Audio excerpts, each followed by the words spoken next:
The Department of Homeland Security is removing temporary protected status for Afghan refugees, Secretary Kristi Noem announced Monday. The decision might force more than 9,000 Afghan people who are currently living in the U.S. to return to Afghanistan, Politico reports.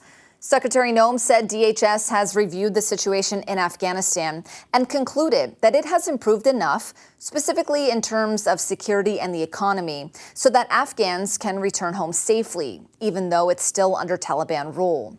Noem also said some TPS holders may pose risks. Additionally, the termination furthers the national interest as DHS records indicate that there are recipients who have been under investigation for fraud and threatening our public safety and national security. Reviewing TPS designations is a key part of restoring integrity in our immigration system, Noem said. In a press release, DHS announced temporary protected status for Afghans expires on May 20th, 2025, and the termination will be effective on July 12th. After the Taliban took over Afghanistan in 2021, as the U.S. military withdrew, the country became unstable and dangerous, leading to President Biden granting TPS to Afghans as it wasn't safe for them to return home. During the 2021 crisis, the U.S. evacuated thousands of Afghans, and many of them were brought to the U.S. under humanitarian parole. Now, that's a temporary legal status that lets someone enter and stay in the U.S. for urgent reasons, but does not lead to permanent residency.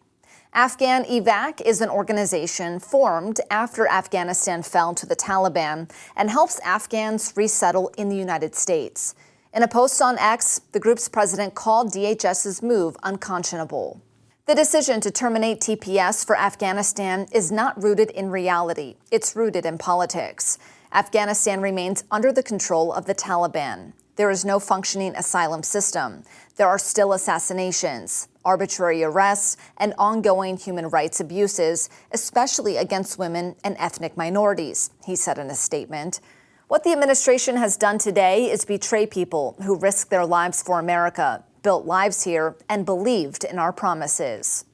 According to a new report by the United Nations Refugee Agency, more than 3.4 million Afghans have either returned to Afghanistan or been deported from Iran and Pakistan since 2023.